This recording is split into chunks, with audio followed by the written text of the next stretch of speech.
Hi, it's Trisha Knitting Lady. It's Friday, the 7th of April, and I am on the road again. I'm off today. I went up to, I think it's Fort Moss State Park, and this is a sign. A little history, what happened on the shore of the Robinson Creek. I'm up in St. Augustine. Florida to extend from the Keys all the way up to the film they Chesapeake show you in the visitor Bay center. and west to the Mississippi River. That was Florida. But we made it. So a lot of the slaves escaped to Florida. Baptized Catholic, and so the governor did the Our wives worked in the governor's home here in St. Augustine. We want to Okay, this explains that 100 runaways had reached St. Augustine, and the Spanish government established a fort here. And I think they had to become Catholic, but they were allowed to stay here as free blacks. Now the correct pronunciation is Mose, Fort Mose, and the runaway slaves became part of the militia, and this fort was a defensive outpost for St. Augustine.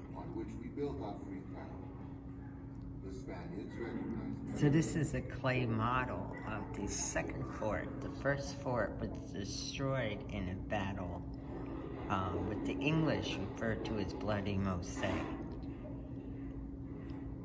So one of the questions is, why did it only have 3 walls? That's a good question. Oh, surrounding the second fort was a moat filled with prickly pear cactus. And any of you who are in Arizona know all about prickly pear cactus. This shows the origins of Mose with the African cultural groups and the native people. So this is the visitor center. This talks about the women of Fort Mose. They're the first group of black freedom seekers. 8 were men, 2 were women, and 1 was a 3-year-old child. So this really keeps the sun off you. The thatched roof. I'm sure people stood around working on different things at the table. This is beautiful. This is the back of the building.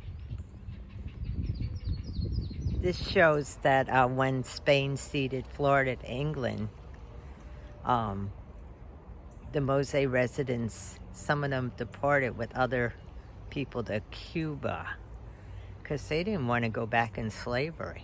So this is how it all began. 1693, Spain's King Charles II proclaimed that any English slave who reached Spanish Florida would be granted freedom upon converting to Catholicism. I can't even say it right.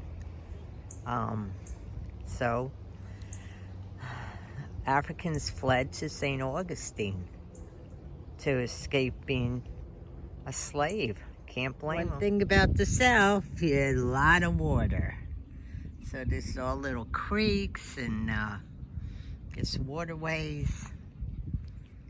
This is in the back of the building. Ahead of us is all marsh. It's all in the back of the fort. A lot of different trees, vegetation. And this explains that in its heyday, the fort was on dry land, but rise in sea level with recent dredging have transferred this into marsh. I don't know if you can see the bird there. It's just walking back and forth, but you can tell it's not deep.